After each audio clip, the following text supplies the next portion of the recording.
Idza dakhala ahadukumul masjid, kalau kamu masuk masjid, fala yajlis, jangan duduk, hatta yusolli rak'ataini, salat sunat 2 rakaat. Nabi sedang khutbah. Tiba-tiba masuk orang. Apakah Nabi diam? Kata Nabi, qum, fasalli rak'ataini, tegak, salat 2 rakaat. Jadi mana tahu datang ke Masjid Islamic Center Nusa Tenggara Barat. Kebetulan tadi di musola dekat rumah sudah sholat Isya. Datang ke masjid ada pengajian. Apakah langsung ikut pengajian atau sholat sunat?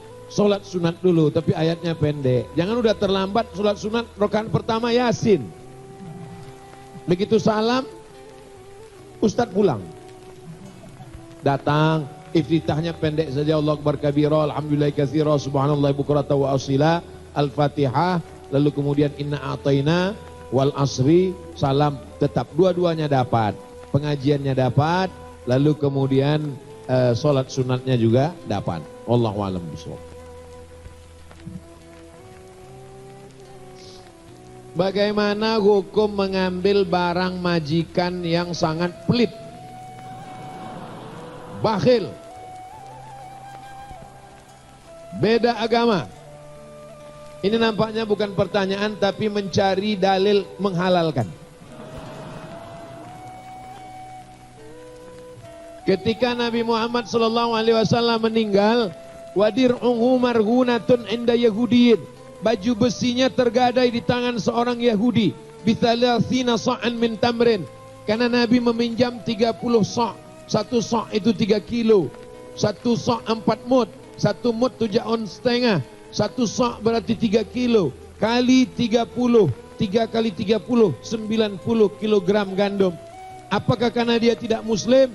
Lalu kata sahabat, ambil, tidak usah bayar. Tetap dibayar. Jadi hutang piutang walaupun beda agama, tetap bayar. Kalau terkait dengan masalah hutang piutang, walaupun berbeda agama, tetap bayar. Ini masalah hukum muamalah beda agama. Adapun orang yang pelit, yang bakhil tadi, mengambil barang majikan yang sangat pelit. Pelitnya majikan tidak melegalisasi perbuatan kita mengambil barangnya. Saya pernah diundang sosialisasi PLN, judulnya haram mencuri listrik. Sosialisasi fatwa MUI. Jadi masyarakat kita ini berpikir begini, karena dia tidak puas dengan negara, maka boleh mencuri listrik dan mencuri air PDAM. Ini logika setan.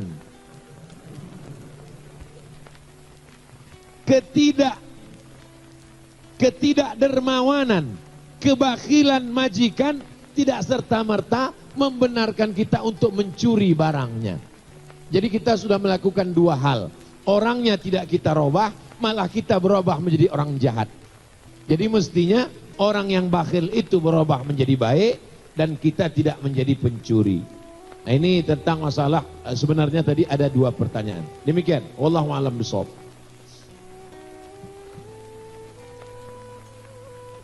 Menuntut ilmu adalah salah satu kewajiban. Namun bagaimana jika menuntut ilmu tidak didukung oleh orang tua? Ini namanya orang tua yang dulu tidak punya ilmu, dia ingin anaknya lebih goblok dari dia. Aku tidak pandai ngaji, aku tidak pandai baca Quran, aku tidak belajar di pesantren, anakku mesti lebih bodoh daripada aku. Ini orang-orang seperti ini mesti kita bina. Kalau tidak bisa, baru kita binasakan.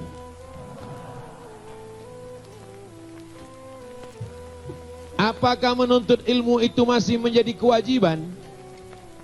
Wa in jahadaka, kalau kedua orang tuamu memaksamu, ala an tusyrika bi, mempersekutukan aku, ma laisa laka bihi ilmun, engkau tidak ada ilmu di sana, fala tuti'huma, tidak boleh melawan orang tua. Tapi tidak boleh patuh kepada orang tua kalau menyebabkan maksiat kepada Allah Subhanahu wa taala.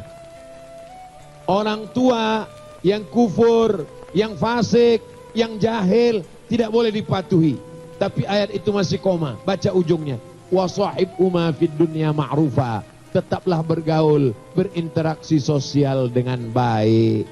Jadi orang tua yang kejam jangan ikut pengajian. Apalagi kalau ustadznya Abdul Somad. Jangan dilawan. Karena kalau dilawan nanti tetap menjadi anak durhaka. Tapi diam-diam beri dia pengertian. Orang tua itu tetap ada orang yang dia tokohkan. Ada atasannya kalau dia masih aktif kerja. Ada orang yang dia hormati. Ada tokoh masyarakat yang dia segani. Ada ustadz yang dia idolakan. Jadi sampaikan pesan-pesan itu. Pesannya punya anak tapi melalui lisan orang lain. Mudah-mudahan orang tuanya berubah. Ad-du'a silahul mu'min. Doa senjata orang tua. Ya Allah, orang tua yang tidak mengizinkan anaknya belajar, mudah-mudahan setelah pengajian ini terbuka pintu hatinya.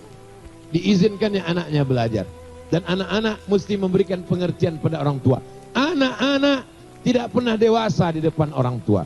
Jangan mentang-mentang udah pengajian, ikut Muslim United, lalu pulang dari sini, orang tuanya dipanggil. Ayah, ibu, sini. Ya ayyuhalladzina kafaru.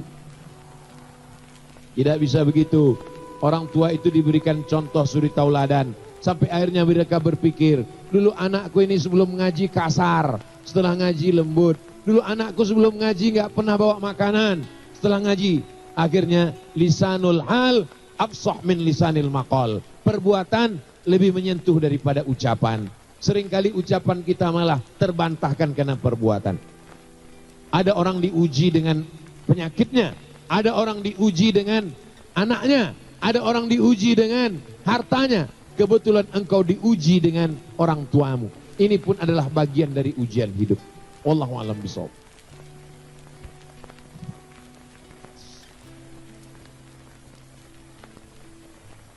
Bagaimana cara cepat untuk membersihkan hati dari penyakit hati seperti sombong, riya, dan lain-lain? Kita bahas satu aja dulu, banyak betul nih penyakit. Dari penyakit sombong aja dulu. Penyakit sombong aja dulu. Penyakit sombong diobati dengan mengetahui bahayanya. Bapak jangan minum gula. Dia tetap minum gula. Pagi minum teh 2 sendok. Siang minum kopi 2 sendok. Malam minum susu 2 sendok. Kenapa dia tidak berhenti minum gula? Karena dia tidak tahu bahaya gula. Tapi kalau dia tahu bahaya gula, nanti kalau minum gula, nanti gulanya naik, menjadi diabetes, nanti kakinya diamputasi, nanti darahnya tidak sampai ke ujung tangan, nanti jari jemarinya kesemutan.